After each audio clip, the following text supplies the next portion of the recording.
queria dar-vos as boas-vindas a esta nova plataforma de comunicação, que é de facto uma ferramenta que cada vez mais vai ser utilizada por todos nós, pelas entidades públicas, pelos investigadores, pelos cientistas, pelas universidades, e com toda a certeza veio para ficar, isto é, a pandemia que nós estamos a viver e todas estas contingências também nos fez evoluir na componente tecnológica, naquilo que tem a ver com o uso das ferramentas online. Mas eu queria, antes de mais, dar-vos as boas-vindas àqueles que estão a participar neste painel, aos investigadores, aos cientistas e também, é claro, ao moderador que vai moderar toda esta conversa. É claro que esta iniciativa decorre no âmbito das comemorações que nós queremos assinalar da nossa FICOR, da Feira Internacional da Cortiça, também associadas ao Prover, à eficiência coletiva do Prover, e que muito tem a ver com estes nossos territórios de montado.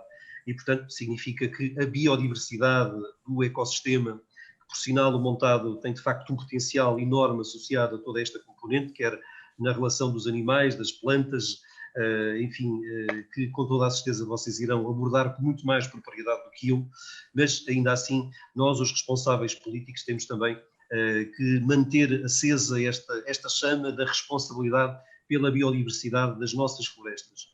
Claramente o território de montado é um território riquíssimo e que todos vós conheceis muito bem, e aqueles que eventualmente nos estão a ouvir também conhecerão e com certeza serão apaixonados por toda a componente da biodiversidade que compõe e portanto, com certeza que os temas que irão abordar são com toda a certeza de interesse para toda a comunidade online que nos está a ouvir.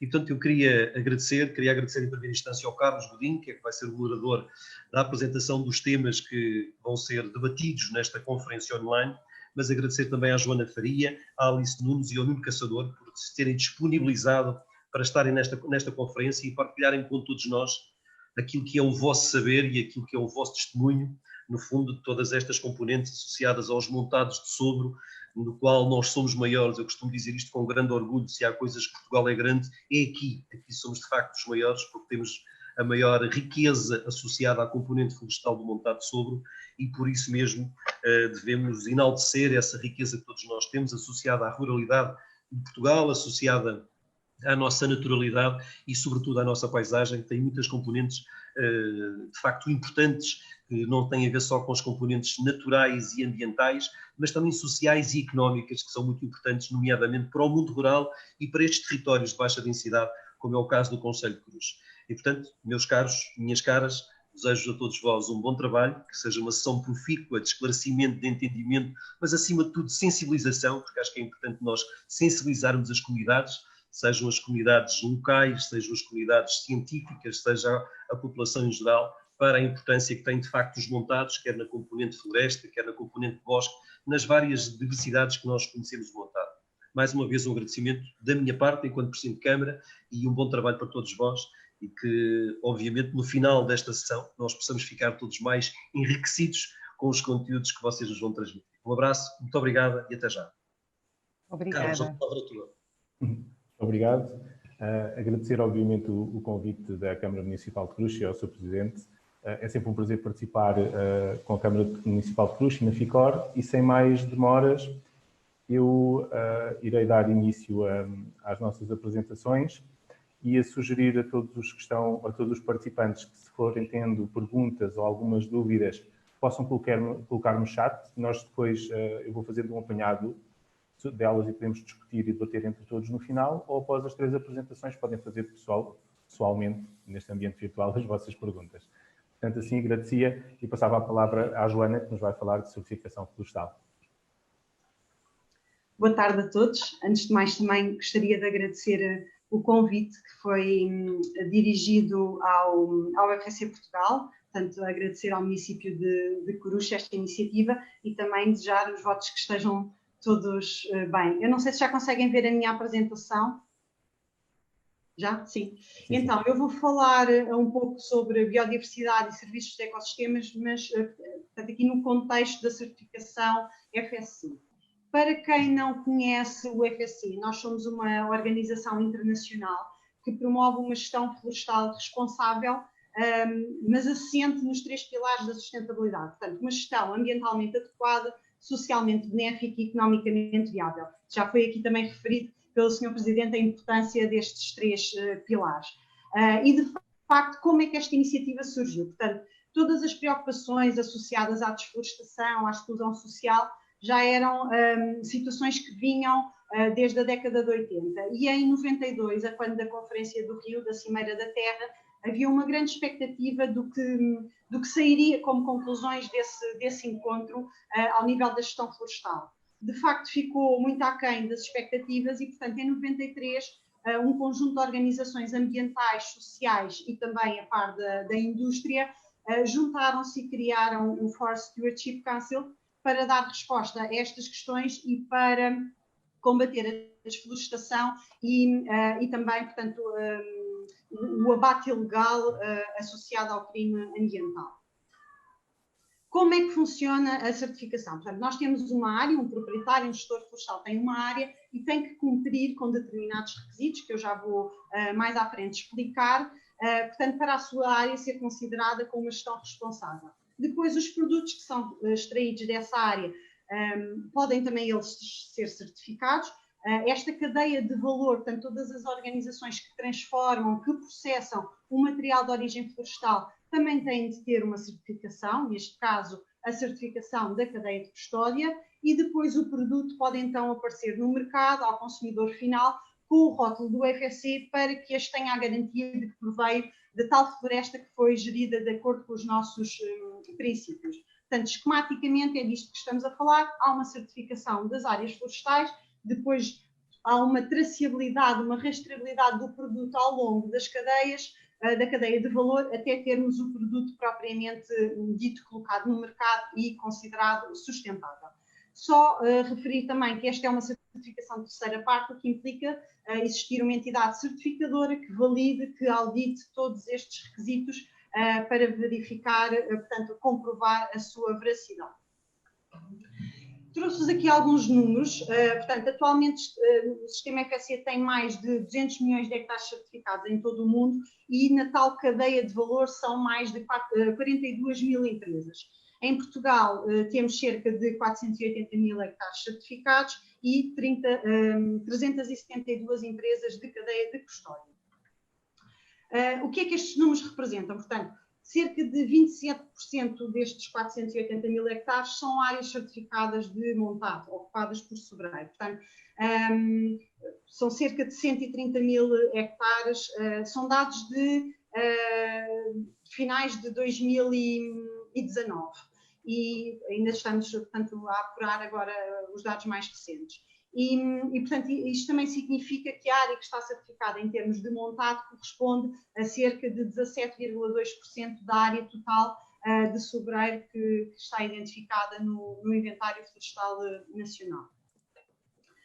Quando dizemos que uma floresta é certificada pelo FSC, o que é que isto significa? Portanto, existem 10 princípios que são iguais em todo o mundo. Isto é uma norma internacional, como referi, portanto, estes 10 princípios são cumpridos por todos os proprietários, por todas as áreas que estão certificadas. Naturalmente, depois, as medidas que se têm que implementar, os critérios e os indicadores, portanto, estes princípios desdobram-se em critérios e indicadores, e ao nível dos indicadores nós temos aqui alguma flexibilidade para adaptar ao nosso contexto local. E, por exemplo, posso-vos dar o exemplo de existem indicadores na norma para Portugal sobre produtos florestais não lenhosos, como o caso da cortiça, que não existem noutros países que naturalmente não têm montados. Mas, basicamente, o que é que a norma do FSC exige? Cumprimento da legislação nacional e acordos internacionais que o país tenha ratificado, todas as questões associadas aos trabalhadores, portanto, a necessidade de formação específica, os equipamentos de proteção individual, a igualdade de géneros, os salários dignos para a função que está a executar, portanto, todas estas questões também são aqui consideradas. Nós não aplicamos o princípio 3 porque não temos povos indígenas em Portugal. O princípio 4 tem a ver com as relações das comunidades, portanto, existe aqui uma necessidade de envolver as partes interessadas, que são as comunidades locais, no desenvolvimento e na implementação destas atividades no terreno, portanto, estas partes são envolvidas e são chamadas a participar no processo de certificação. Depois, os benefícios da floresta, aqui muito associado ao uso múltiplo e ao facto de não podermos explorar mais do que aquilo que a floresta nos pode repor. Depois o princípio 6, associado aos valores e aos impactos ambientais e aos serviços de ecossistemas. Eu também vou explorar um bocadinho mais este princípio mais à frente. Plano de gestão florestal, monitorização e avaliação. O tema de hoje do seminário é mesmo este, não é? Monitorizar para podermos saber o que temos e só sabendo, só conhecendo o que temos, podemos manter e proteger, não é? Cuidar. O princípio 9 sobre altos valores de conservação, aqui para além dos valores já identificados no princípio 6, são valores de exceção que têm que ter medidas também elas de exceção para a sua proteção. E depois o princípio 10, ao nível da implementação, e aqui, por exemplo, dou-vos o exemplo do uso muito restrito de pesticidas nestas áreas certificadas. Portanto, está aqui neste princípio 10 previsto. Como referi, portanto, vou falar um pouco mais, incidir aqui um pouco mais sobre o princípio 6, porque é aquele que fala das questões associadas à biodiversidade e também aos serviços de ecossistemas. Portanto, uma área que esteja certificada, o que é que tem que fazer ao nível deste princípio? Tem que avaliar os seus valores ambientais nas suas áreas, mas também os valores que potencialmente possam ser afetados pelas atividades de gestão em áreas envolventes. Tem que identificar e implementar medidas para prevenir os impactos negativos que algumas operações possam ter, proteger as espécies raras e ameaçadas e os seus habitats, identificar e proteger amostras representativas de ecossistemas nativos e, quando não existem, tem que, portanto, recuperar ou restaurar uma área para esse efeito. E posso-vos também dizer que a norma exige que pelo menos 10% da área seja para efeitos de conservação, proteger e restaurar linhas de água, manter e restaurar um mosaico diversificado em termos de espécies, dimensões, idades, períodos de rotação e também, portanto, não haver conversão de florestas naturais para plantações ou para usos não florestais do solo. Ao nível do tal princípio que nos fala dos valores de conservação de exceção, existem 6 tipos de altos valores de conservação que o FSC identifica, e o primeiro tem a ver com a diversidade biológica. Aqui, uma vez mais, as espécies endémicas, raras, ameaçadas, com relevância global, a nível global, regional ou nacional, e, portanto, a definição de medidas mais concretas sobre a sua proteção, portanto, e aqui de exceção mesmo. O alto valor de conservação 2 ao nível da paisagem, é uma escala da paisagem. Por exemplo, existem montados em Portugal que são considerados altos valores de conservação, por exemplo, o SIC Caldeirão. O alto valor de conservação 3 ao nível dos ecossistemas e habitats. O 4 tem a ver com a questão da importância das águas e portanto, dos recursos aquíferos e do controle da erosão, portanto, da conservação dos solos. O alto valor de conservação 5 tem a ver com recursos de subsistência, ou seja, recursos que são essenciais à vida das populações, muitas vezes são ligados aos povos indígenas, que dependem mesmo daquela área para viver, mas, por exemplo, em Portugal nós temos o caso do Governo Regional dos Açores, que tem áreas certificadas e que identificou as suas nascentes, portanto, a única fonte de água doce e potável que eles têm, para eles é um alto valor de conservação, porque é essencial à subsistência das populações do arquipélago. E depois o alto valor de conservação 6, associado aos valores culturais, portanto, que pode ser arqueológicos, religiosos, etc. Nós temos algumas áreas certificadas na região de Coruche e eu tentei fazer aqui um apanhado de alguns relatórios dos grupos que operam nessa região e, portanto, identifiquei aqui algumas medidas que são definidas pelos próprios grupos para a proteção, neste caso destes habitats, aqui focado nos madronhais e nos matagais com carvalhiça, portanto, basicamente é a proteção da regeneração natural destas espécies. Por exemplo, no caso das galerias ripícolas, o facto de não usarem maquinaria pesada nas linhas de água, a questão do controle das silvas ser efetuado por troços fora do período de reprodução e também em anos ou períodos alternados, haver extração das árvores mortas só quando há um impedimento de circulação da água no canal ou quando podem constituir um risco fitossanitário, senão também se deve promover a manutenção dessas árvores no local. Aqui algumas espécies endémicas com potencial presença nestas áreas certificadas da região e, portanto, também algumas medidas que podem ser implementadas para potenciar o seu aparecimento. Portanto, o não uso de produtos fitofármacos junto das linhas de água e das charcas, e a mobilização mínima das margens com a preservação da vegetação ripícola para potenciar então estas espécies. Aqui muito focado para a avifauna, mas neste caso são espécies ameaçadas que já foram detectadas nestas áreas certificadas na região de Coruche, portanto aqui um leque bastante grande dessas espécies e, uma vez mais, a importância da manutenção dos seus habitats para promover a continuação e a nidificação destas espécies, a mobilização mínima, a questão do aproveitamento e da proteção da regeneração natural e, por exemplo, a instalação de prados permanentes biodiversos também é uma medida que alguns dos proprietários implementam. E, como podem ver, a floresta dá-nos muito mais do que apenas produtos. A madeira, a cortiça, a resina são muito importantes, mas estivemos aqui a falar, por exemplo, de biodiversidade, mas a floresta dá-nos também o ar que respiramos, potencia a qualidade da água e, portanto, o FSC criou recentemente novos incentivos para a proteção e para o restauro destes serviços dos ecossistemas. Isto aqui também muito na ótica daqueles proprietários que só têm áreas de conservação e que não vendem nenhum produto e, portanto, não eram ressarcidos do bem e dos serviços que estavam a prestar a toda a comunidade. E, portanto, aqui o objetivo é ter alguns financiadores ou alguém que apoie a conservação destas áreas e esses proprietários possam, então, ser ressarcidos do bem que prestam. Destes serviços de ecossistemas estamos a falar de biodiversidade, conservação da biodiversidade, sequestro e armazenamento de carbono, qualidade dos recursos aquíferos, conservação do solo e serviços recreativos. Portanto, estes documentos estão disponíveis na nossa plataforma, mas se alguém tiver interesse em ter mais informação, eu posso também enviar diretamente, tanto o procedimento como o guia de implementação. E eu trouxe aqui muito resumidamente o que é que se pretende com este procedimento. Portanto, o primeiro passo será escolher o serviço que queremos proteger e que queremos verificar. Portanto, pode ser só a biodiversidade, ou pode ser só a água, ou podem ser os 5 serviços que eu identifiquei.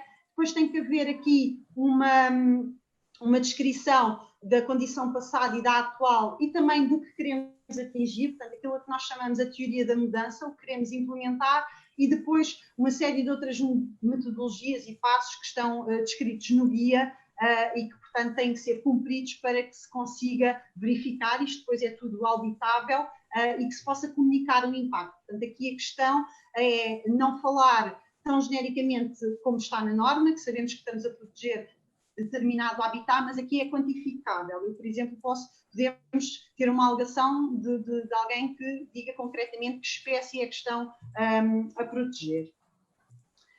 Atualmente existem já 32 projetos no âmbito dos serviços de ecossistemas que cobrem cerca de 1.700.000 hectares de área certificada em 9 países.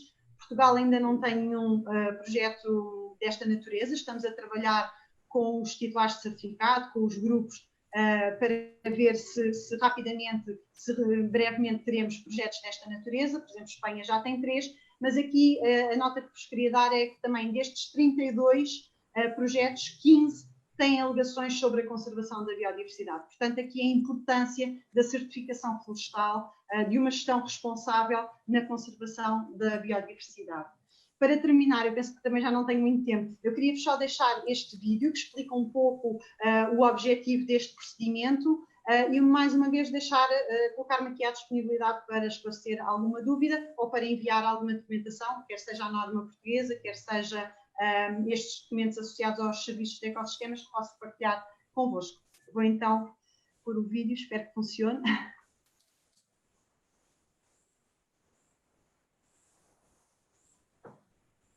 Conseguem visualizar o novo ecrã? Estamos para bem, para baixo. Claro. Eu estou aqui a ouvir uma coisa. Não, Joana, tem de tentar passar para o... Ele deve ter aberto no browser, não? Eventualmente. Então tente-se partilhar esse, está bem?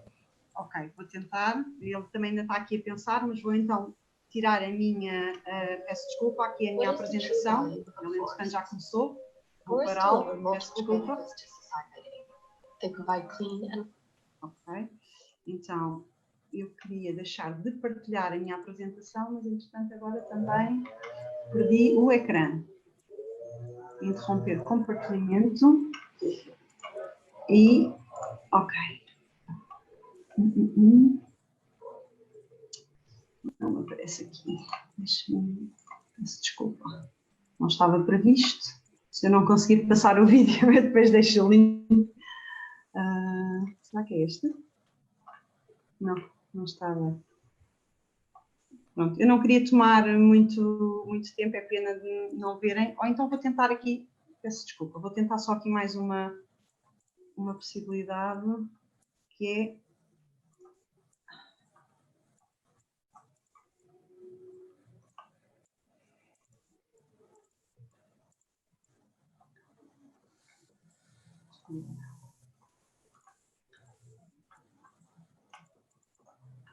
Portanto, sair aqui da minha apresentação.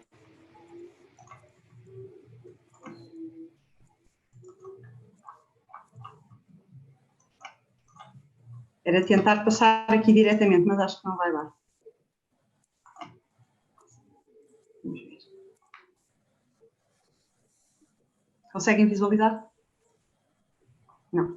Pronto, então eu peço desculpa, não... Lá está, estas novas tecnologias. Eu não queria também fazer perder muito... Coloquem o link no chat, exatamente. Eu vou fazer isso e assim depois todos poderão ter a oportunidade de ver. Muito obrigada pela sugestão, é isso mesmo que eu vou fazer. Obrigada, peço desculpa. Obrigado, Joana, e obrigado por ter cumprido o tempo. Passo para a Alice, que nos vai falar de indicadores de saúde do montado baseados em biodiversidade.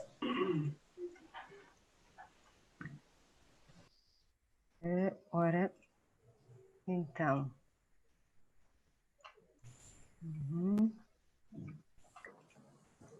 Estou aqui a tentar compartilhar a tela. Ok. Creio que agora já conseguem ver, certo? Estão a ver bem? Sim? Preciso do feedback de vocês dois. Pronto, então, para não me demorar muito, agradeço muito brevemente o convite feito para participar neste webinar sobre a biodiversidade do montado.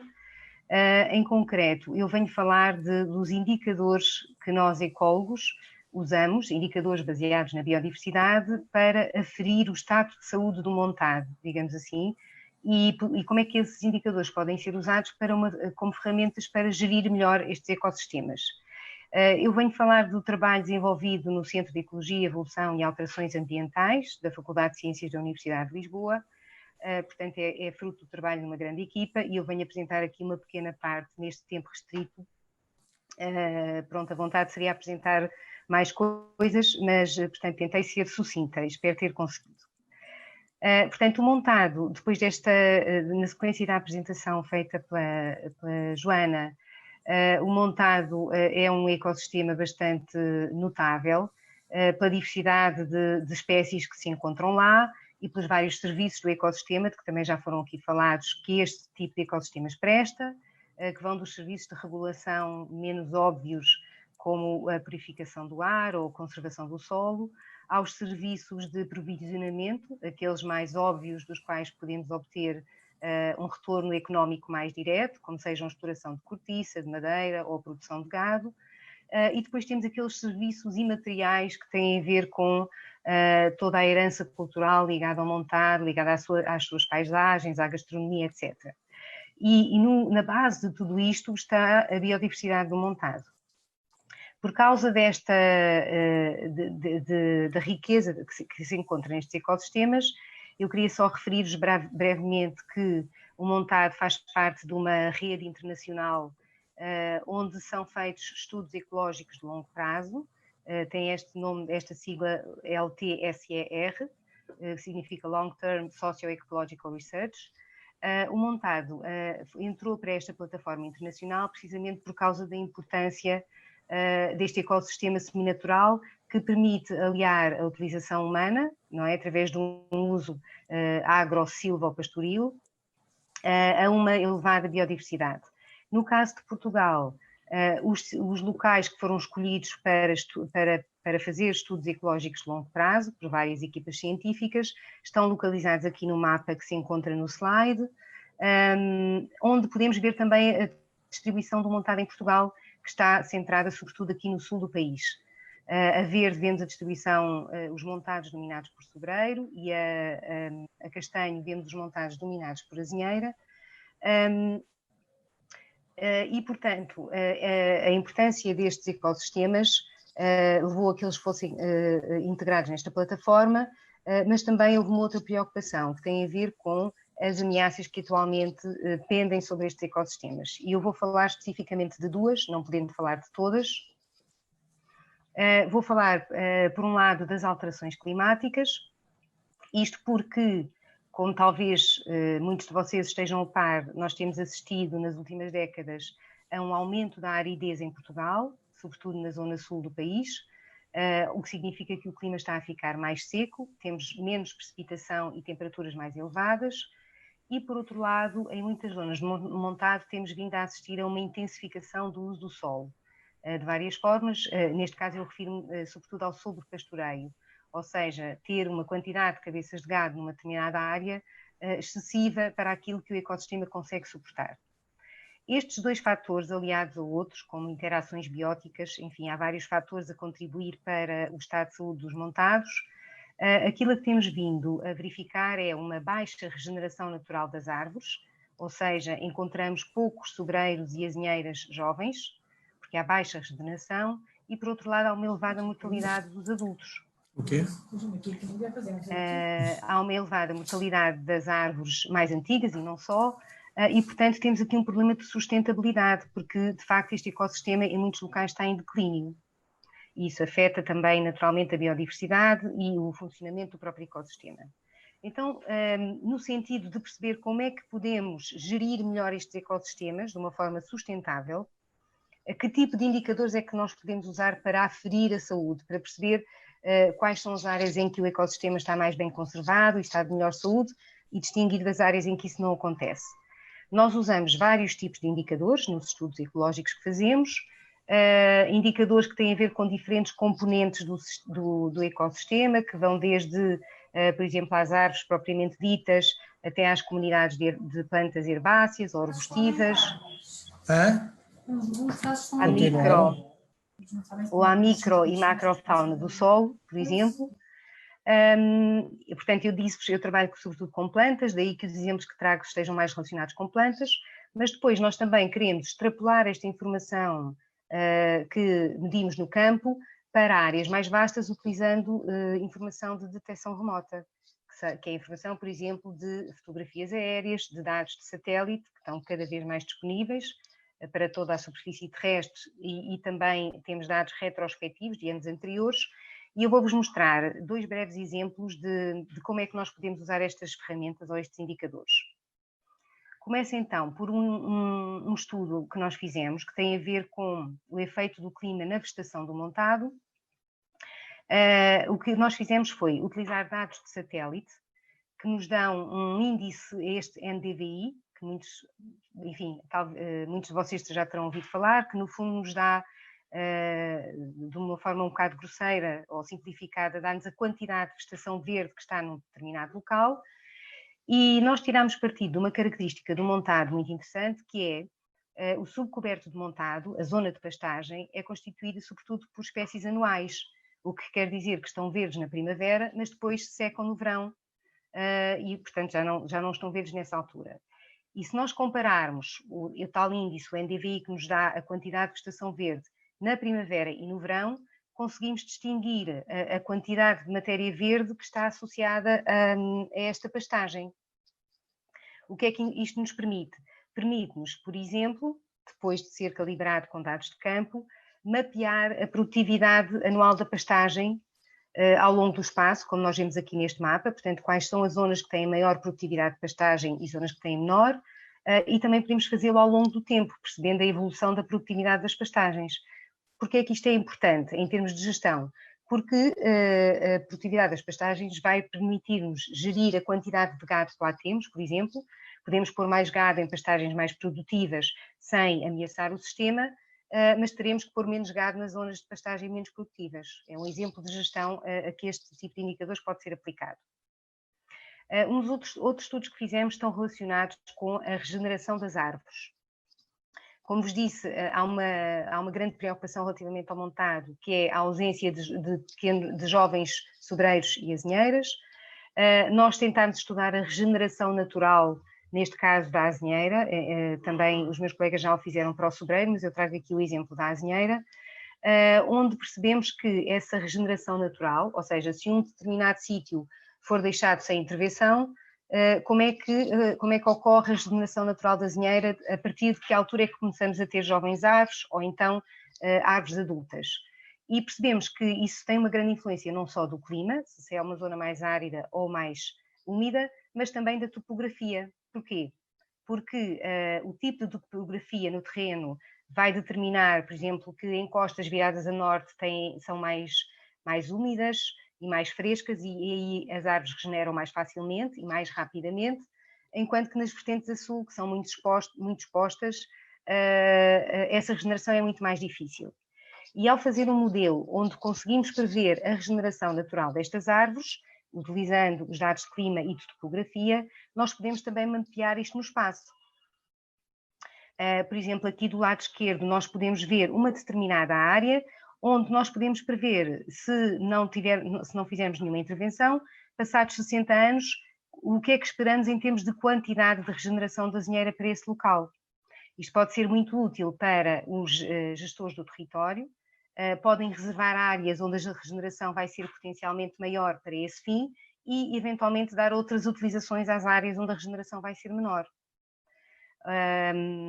E isto pode ser feito a diferentes escalas espaciais, ao nível local, à escala do município, e permite-nos prever também não só, portanto, o que vai acontecer no futuro, num cenário em que o clima também vai ser diferente. Portanto, pode ser muito útil para o planeamento do que fazer no território. Fizemos um outro estudo que tem a ver com contribuir para melhorar as reflorestações feitas com azinheira e com sobreiro, isto porque, em muitos casos, para compensar essa mortalidade dos adultos, são feitas plantações destas árvores para tentar recuperar o coberto vegetal. Aqui, muito resumidamente, o que nós fizemos foi recolher bolotas, neste caso da azinheira, de diferentes proveniências climáticas, ou seja, de zonas úmidas e zonas áridas.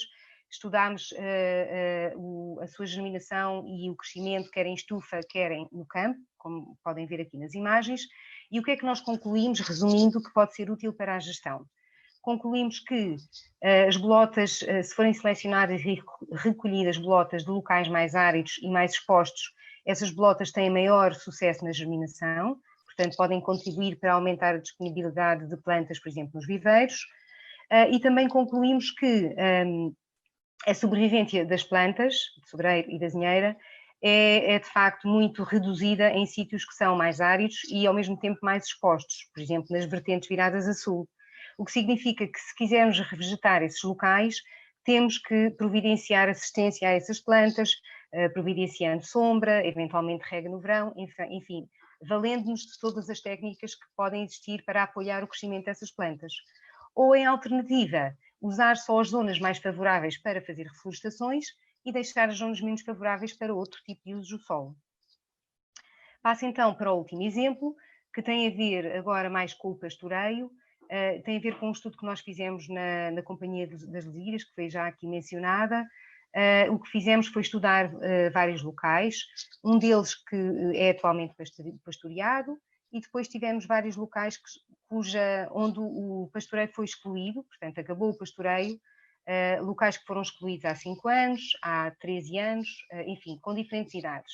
Isto para perceber o que é que acontece à vegetação após essa cessação do pastoreio. Porque isto pode ser útil num sistema rotacional, em que temos umas áreas que estão a ser pastoreadas, outras áreas reservadas sem pastoreio para conservação da biodiversidade e para recuperação da vegetação.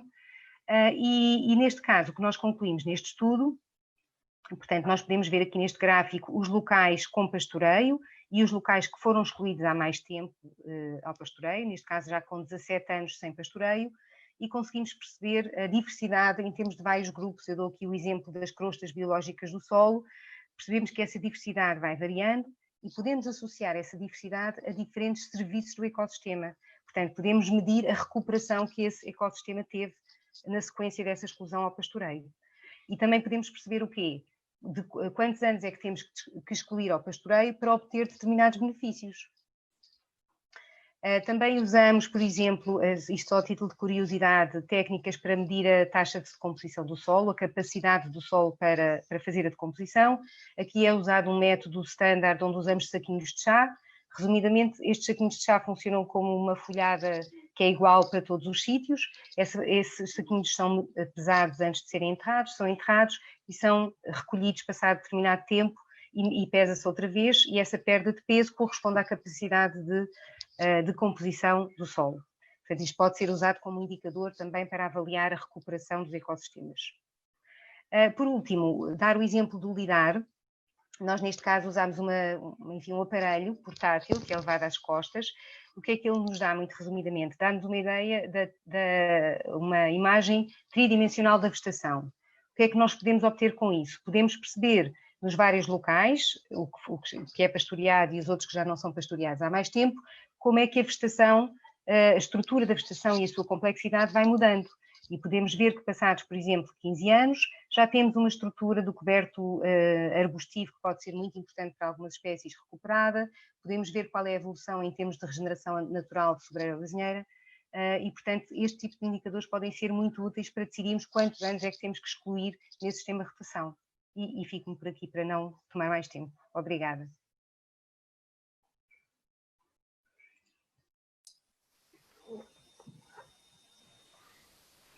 Obrigado, Alice, e por cumprir o tempo também. E Obrigada. sem mais demoras passava para o Nuno e depois então abriremos um período de perguntas e respostas. Ok, obrigado a todos. É sempre um prazer poder participar neste tipo de debates. Vamos lá ver se eu também consigo fazer aquilo que os meus colegas honrosamente conseguiram, que é cumprir o tempo. Bem. Então, creio que já estou a partilhar o ecrã. Estão a ver? Sim, conseguem ver o meu ecrã? Ok. Muito bem. Então, começo com uma pergunta. Então, e se o montado fosse gerido como um banco de capital natural? Eu, corretamente, estou aqui a representar uma startup nova, em que é com os colegas que trabalham com eles a partir do CIBio. O CIBio é o Centro de Investigação em Biodiversidade e Recursos Naturais da Universidade do Porto, e recentemente chegámos à conclusão que havia uma série de conhecimento que está com os centros de investigação e que havia uma necessidade de pôr na prática, nomeadamente as questões ligadas à biodiversidade, serviços de ecossistemas e o que temos vindo a falar aqui. E nesse seguimento, aquilo que nos pareceu mais relevante é precisamente o foco na questão da biodiversidade dos ecossistemas como algo que é perfeitamente funcional, não só do ponto de vista dos aspectos mais críticos e dos riscos, mas eu gostava também muito de focar no aspecto das novas oportunidades, ou seja, aquilo que nos parece é que se nós não entendermos a biodiversidade dos ecossistemas de uma forma mais compreensiva e mais factual, como disse a Joana e a Alice muito bem, nós estamos a perder oportunidades, nós estamos a esconder outras opções que o sistema tem de investimento, de realização de bem-estar por aí fora, e nesse aspecto o FSC fez um trabalho incrível nos últimos anos.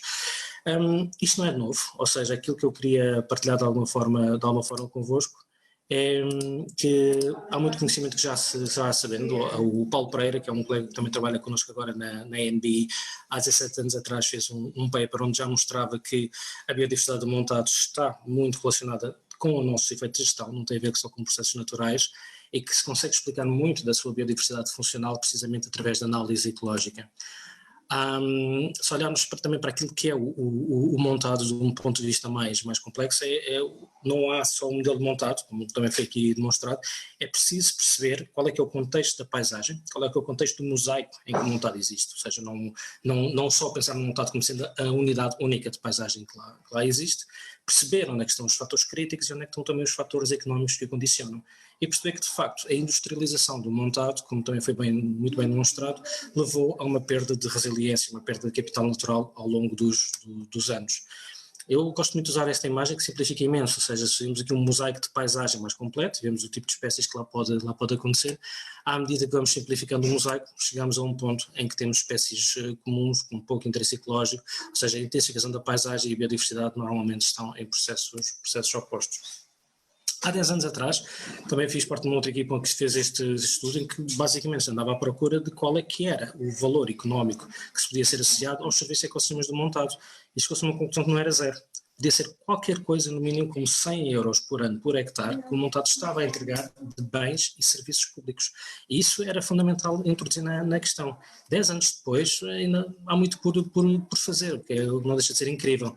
Há 7 anos atrás, também ia estar num outro projeto, precisamente para criar um modelo de gestão sustentável multifloresta, para perceber, ok, qual é que é a relação entre a gestão daquela paisagem e que o montado era um dos pontos absolutamente críticos, e como é que nós conseguimos encontrar indicadores para gerar créditos, ou seja, como é que se fazia aqui a ponte entre a gestão dessa biodiversidade e a gestão desses serviços de ecossistema e modelos que pudessem vir a potenciar ou o pagamento, ou o suporte, ou incentivos à economia, como é que as coisas podiam avançar. Mas, no entanto, o tempo foi avançando e aquilo que nós sabemos hoje em dia, mais do que não, o que é uma ligação extremamente íntima entre os serviços de ecossistemas e os sistemas socioeconómicos. E o montado é a melhor demonstração do sistema socioeconómico, porque não existe naturalmente, ou seja, é um produto da nossa gestão, é um produto da nossa intervenção, no bom e no mau. Portanto, é importante termos esse ponto. Sabemos hoje em dia também que existe uma série de métricas e uma série de ferramentas à nossa disposição que nos permitem analisar com bastante acuidade qual é que é a relação e a causa e efeito entre o fornecimento de serviços de ecossistemas e o valor económico e social deste tipo de sistemas. Há um projeto internacional que também está ligado a Portugal, através do Conselho Empresarial para o Desenvolvimento Sustentável, que é o Sincere, e o Sincere tem feito um trabalho incrível de compilação de demonstrações, modos de demonstrar como é que a bioeconomia ligada aos espaços florestais pode funcionar, ou seja, como é que as pessoas, gerindo os espaços florestais e restaurando as funções da natureza, podem criar de facto opções económicas, e os números começam-se a acumular, e a pergunta que eu faço é: como é que a economia portuguesa pode ser viável, ou melhor, pode ser menos frágil, se quiser, né? Quando tanto do seu valor económico está fora da equação? E muitos dos trabalhos que são feitos a nível do restauro dos ecossistemas e das suas funções são vistos como custos e não são contabilizados os benefícios. Isto não me parece que continue a ser aceitável. Lá está, o Sincere continua a mostrar uma série de exemplos. Existem processos para que nós consigamos perceber qual é que é o trade-off entre os estoques e os processos de capital natural e a sua valoração dentro do processo de negócio, e conseguimos então encontrar indicadores que nos permitam, ao nível macro, entender questões que são superiores a qualquer proprietário, a qualquer gestor florestal, como a questão da resiliência ecológica, da adaptação climática e do alto valor de conservação. A nível meso, que é tipicamente onde o gestor e o proprietário intervêm, a gestão das pragas e auxiliares, as infraestruturas ecológicas, as questões funcionais da biodiversidade e o alto valor de conservação a nível regional, a nível local, mas depois há uma série de questões finas que têm que ser trabalhadas, que vão para além de qualquer empresa. Não há nenhuma empresa que consiga sozinha trabalhar questões que têm a ver com interações entre pragas, auxiliares e plantas, os sistemas de regulação dos serviços de ecossistema, o microbioma do solo e o seu funcionamento para suportar as plantas e o necessário restauro, como estava a falar anteriormente, e como é que a flora e a fauna está a responder às alterações climáticas. Então, a nossa abordagem é um pouco criar critérios simples que possam ser utilizados por qualquer gestor de território. E tem que ser por aí, porque se forem critérios que só os especialistas é que sabem utilizar, as pessoas ficam dependentes da análise dos mesmos para seguirem em frente. Neste caso, nós, na questão da paisagem multifuncional, onde há o montado, vinho, olival, por aí fora, encontramos estes 4 que parecem funcionar relativamente bem. A questão de indicadores específicos para a biodiversidade funcional, alto valor de conservação, adaptação climática e valoração dos serviços de ecossistemas. E tem que ser coisas fáceis de avaliar.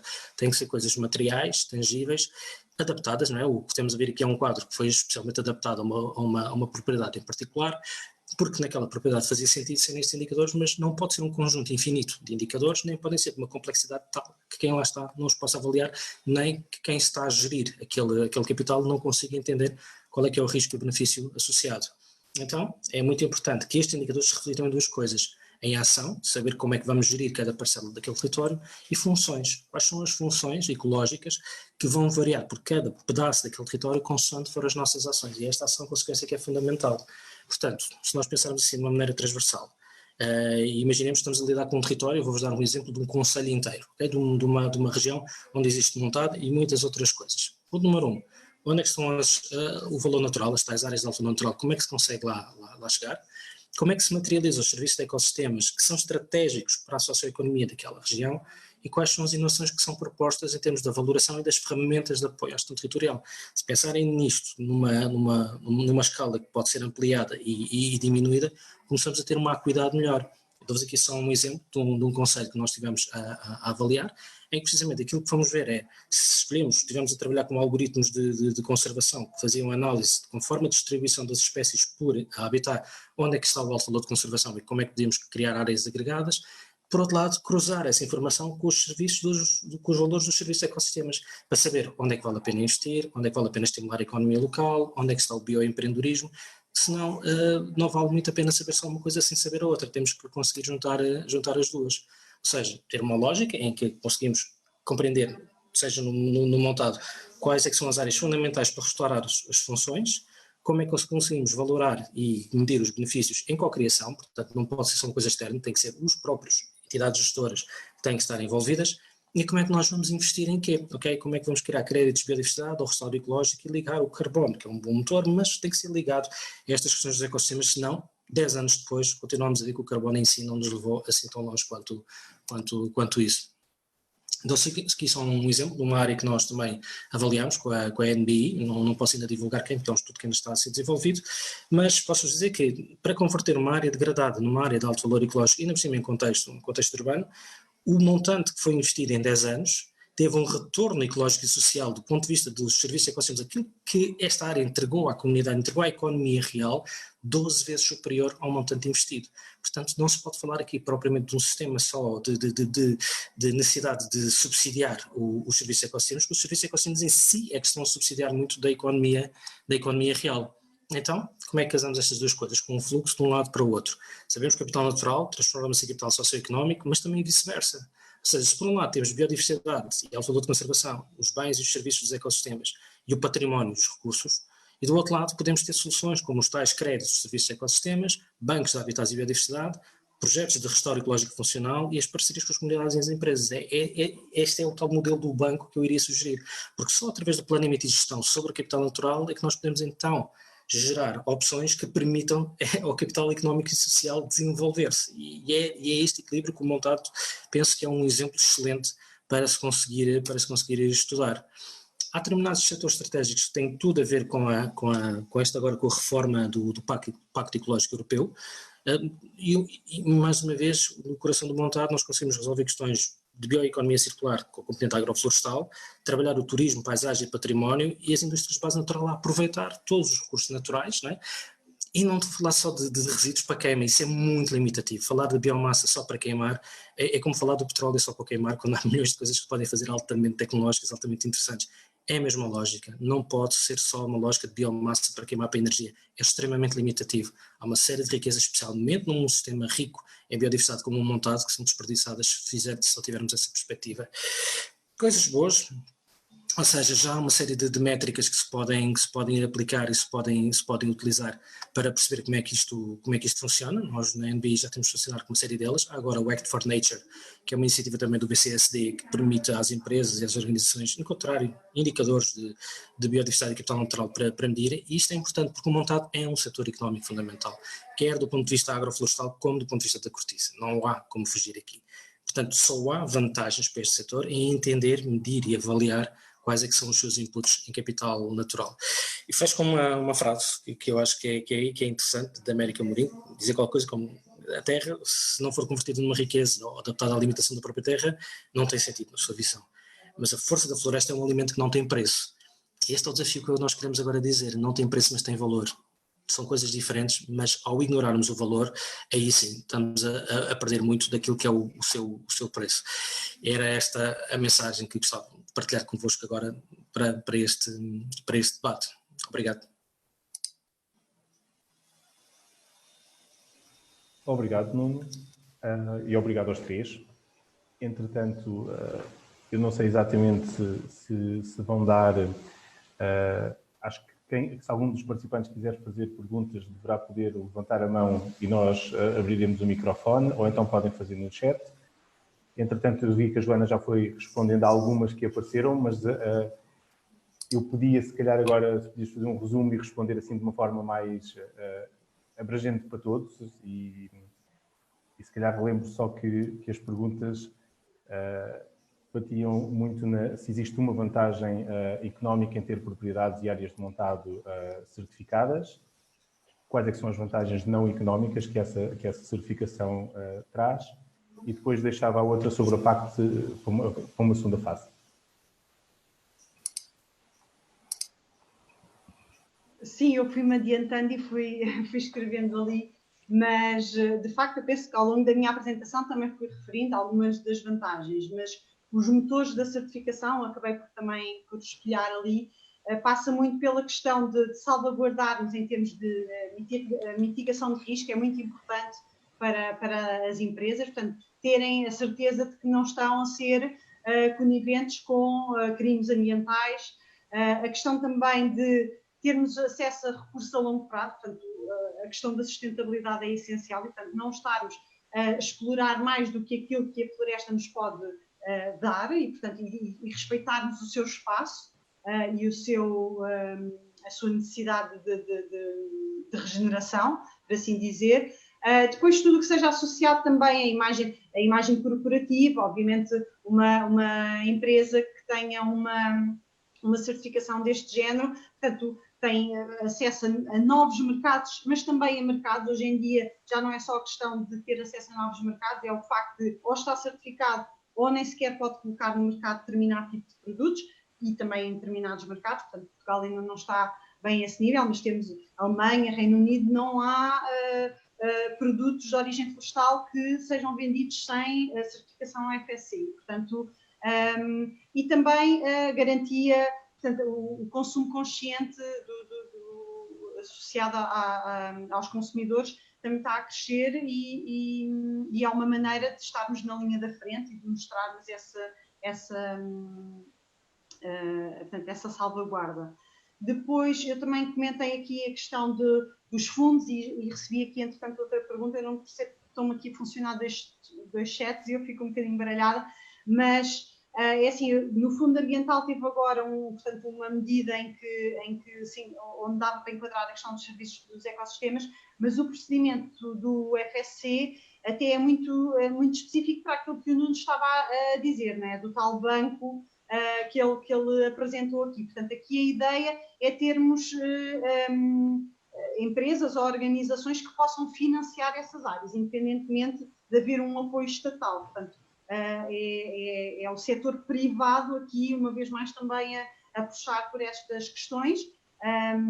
Obviamente, este procedimento tem uma metodologia muito rigorosa e, por exemplo, estas empresas que se associam, que não são do setor florestal e que de alguma forma se associam para apoiar estes projetos, têm também que assinar, têm que ter algum compromisso de política de associação com o FSC, porque há uma série de questões que o FSC não permite e, portanto, não nos vamos associar a uma empresa que possa estar a cometer algum tipo de trabalho infantil ou que possa estar a comprometer alguns desses valores, não é? Portanto, isso é um tema que nos requer bastante atenção, porque estes processos não podem ser associados a greenwashing, nem nada que se pareça, e, portanto, há essa preocupação de salvaguardar quais são as empresas que também fazem esse tipo de parcerias, mas é uma relação entre o proprietário, entre o gestor e a própria empresa. Portanto, são projetos a 5 anos, mas, portanto, existe aqui um compromisso entre as partes. Depois a questão também me perguntaram dos herbicidas, portanto, eu também acabei por explicar. Existem produtos que não são mesmo permitidos nas áreas do FSC e a política de pesticidas foi recentemente revista e, portanto, está cada vez mais incisiva e a longo prazo o que se quer é que não se use qualquer tipo de produto fitofármaco em áreas pesticidas, em áreas certificadas, mas, portanto, neste momento há uns que são totalmente proibidos, depois há os restritos e os muito restritos que requerem uma análise de risco ambiental e social, portanto, não podem também usar porque sim ou sem qualquer verificação do seu impacto. Penso que do meu lado era mais ou menos isto que estava. Sim, e entretanto não havendo nenhuma mais, há só aqui mais uma específica, mas aproveitando que as vossas 3 abordagens apesar de distintas, convergem no mesmo e convergem muito naquilo que nós sabemos que o montado é uma área, é um sistema muito multifuncional e muito diverso em todas as suas dimensões e, portanto, nós obviamente precisamos de proteger e ter medidas para certificar e reconhecer todos os produtos que aí saem daí, que saem do montado. Precisamos, obviamente, de indicadores e quanto mais fiáveis esses indicadores forem, nós podemos tomar melhores decisões de gestão e depois temos uma provocação de como é que podemos gerir isto de um ponto de vista mais económico, englobando a biodiversidade, que por vezes é uma coisa que nos esquecemos. E tudo isso acaba por, de alguma forma, estar aqui um bocadinho espelhado a preocupação que está subjacente ao que temos estado a falar da biodiversidade na pergunta que diz se nós sabemos se existem pagamentos relevantes para os serviços de ecossistemas na próxima PAC, que está em revisão. Portanto, eu imagino que nenhum de vocês saiba que pagamentos é que vão haver, mas se calhar podem falar um bocadinho sobre isso da vossa perspectiva, se quiserem. Okay, eu não me quero sobrepor aos colegas, posso? Só para dar uma ideia geral, eu colocaria a questão neste ponto. Nós estamos habituados a pagar por alguma coisa que reconhecemos o valor. Se eu disser assim, tenho aqui um produto que vale €1, a sua expectativa é, mas é o quê? Não é? Não é se o euro vale ou não vale, mas é o quê? Se calhar vale €1, se calhar não vale nada, se calhar vale €1 milhão. Eu acho que enquanto não conseguirmos ter esta lógica, esta transparência, esta contabilidade de quanto é que realmente vale a biodiversidade e os serviços de ecossistemas e em que contexto é que vale, a nossa expectativa é que haja um pagamento vai ficar sempre um bocadinho aquém daquilo que é a realidade. E dou o exemplo dos fundos ambientais e dos projetos piloto, agora de Monchique e também ali do Tejo Internacional. Se formos a dividir aquilo pelo real output que lá está, estão a ser feitos alguns projetos de pagamentos por serviços de ecossistemas, mas são não representativos do valor que os ecossistemas estão a entregar. Não sei se me estou a conseguir explicar.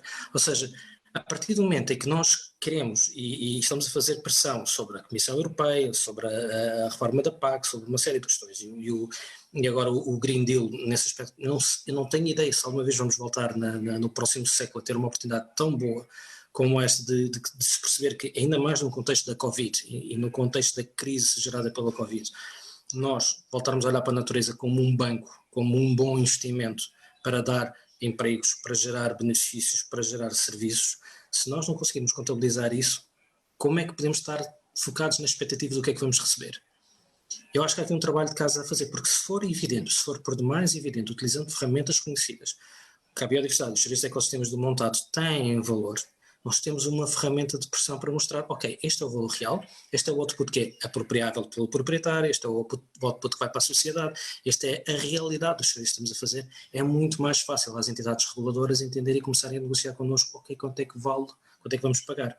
Eu acho que enquanto esta conversa não estiver bem ligada, as expectativas vão estar de um lado dos proprietários e legitimamente à espera que renumerem os seus serviços, porque eles sabem que os seus serviços têm uma realidade que é tangível, que é material. Por outro lado, por parte das entidades potencialmente financiadoras destes serviços, fica na ideia de, então, mas quanto é que vale €1?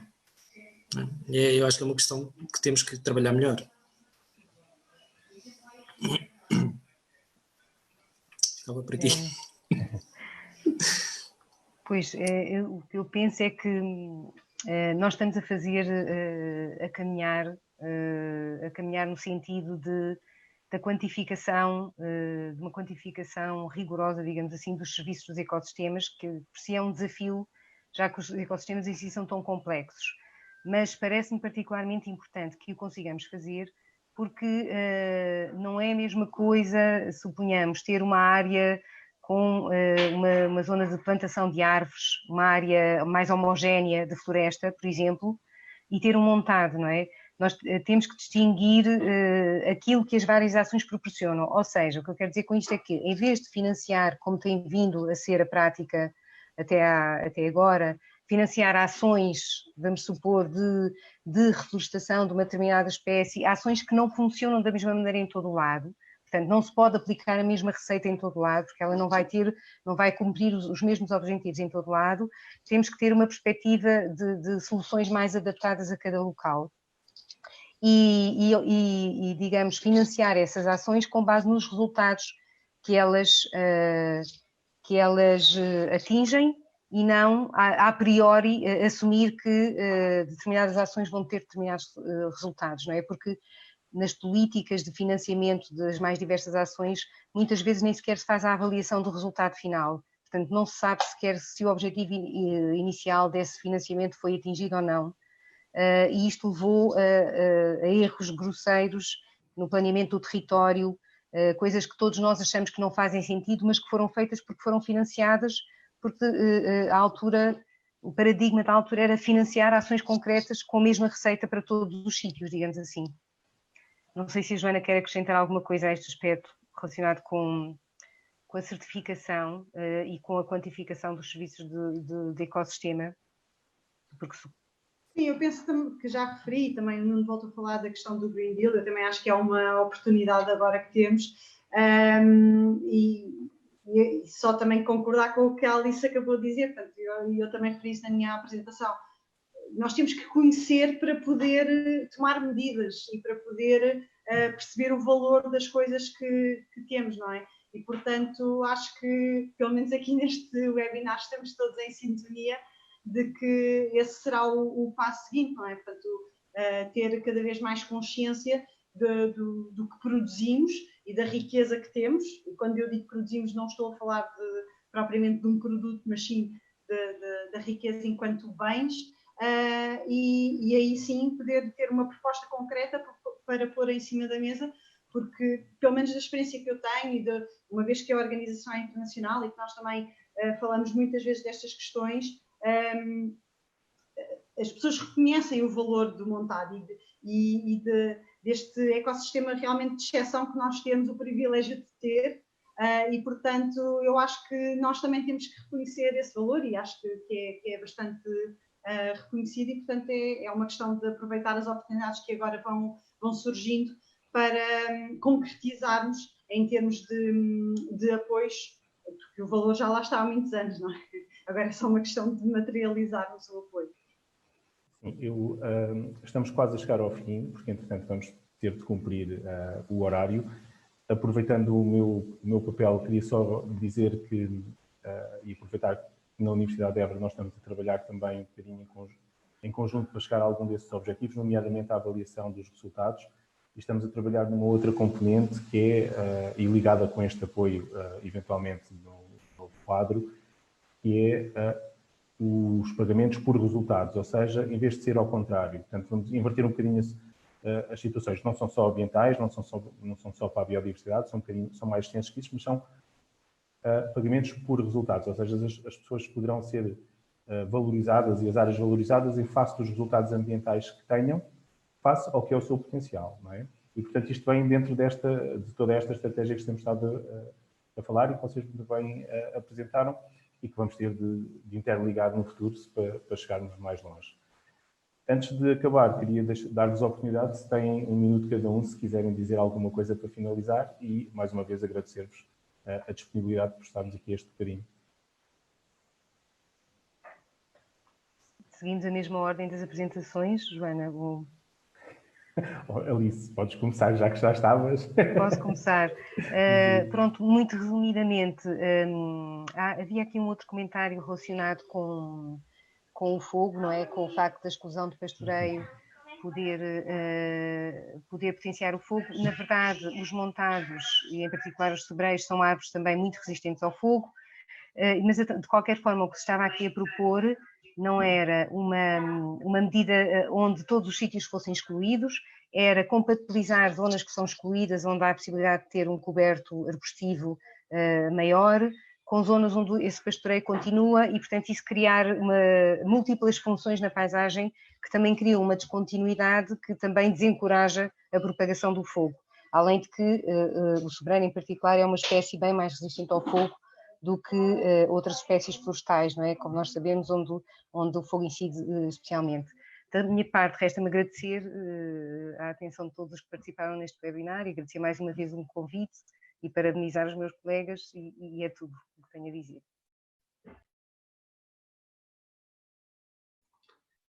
Eu também penso que não vou acrescentar muito mais, acho que já esclarecemos aqui as questões que foram, entretanto, colocadas. também aproveitar uma vez mais para agradecer o convite que nos foi dirigido. Eu peço desculpa que só agora é que percebi que eu estava a enviar só a informação para os palestrantes e não para todos os participantes, e por isso é que há pouco o Ruben estava a dizer que não tinha visto nada por escrito. Eu agora acho que já enviei a informação também com o conhecimento dele. Uma vez mais disponibilizarmos para qualquer esclarecimento que provenha deste webinar ou de outra questão que entretanto surja, e também se alguém quiser ter então acesso à documentação que referi na apresentação, que também podem requerer junto do FSC Portugal. Muito obrigada. Ok, obrigado a todos e por este desafio de voltar a falar destes temas. Eu estava-me a lembrar de uma história que gostava de partilhar convosco, muito curtinha, que é de um amigo meu, que aqui há uns anos atrás foi a Nova Iorque, e quando chegou lá a Nova Iorque apanhou depois acho que era até já quando se estava a ir embora, de volta para o aeroporto, apanhou um táxi, e naquela zona é muito normal as pessoas que conduzem os táxis serem de todos os lados do mundo, menos de Nova Iorque, são muitas vezes recém-chegados. E ele estava a conduzir estava a ver o táxi, ele pediu para ir para o aeroporto e verificou, não havia GPS ainda, que ele estava a usar um mapa que era de New Jersey. Ele disse: "Oi, sei lá, então, mas mostra-me lá esse mapa." Ele mostra o mapa: "Ah, então, mas este não é o mapa, este é o mapa de Nova Iorque." Ele: "Não, mas olha, é o único que temos." Eu: "Pá, então, se é o único que temos, olha, vamos lá embora, não é?" E eu penso que nós está na altura de mudar de mapa. Estamos a usar um mapa desadequado para medir o valor real do montado e deste tipo de ecossistema. Está na altura de atualizarmos o nosso GPS, o que quer que seja, e olharmos para a riqueza do montado sobre Iazinha e para esta dimensão do mosaico florestal, agroflorestal que nós temos, mudar o mapa e dar o valor certo às coisas. Basicamente era essa a ideia que eu gostava de deixar em cima da mesa. Obrigado. Muito obrigado. Vamos então dar por encerrado, agradecendo-vos mais uma vez e pedindo-vos passem pelo Facebook da Câmara Municipal, porque há lá eventualmente mais uma ou outra pergunta que foram deixando. E passem por lá e respondam. E muito obrigado. Bom fim de semana. Bom fim de semana, obrigada. Deus a todos. Obrigado. Boa tarde. Boa tarde.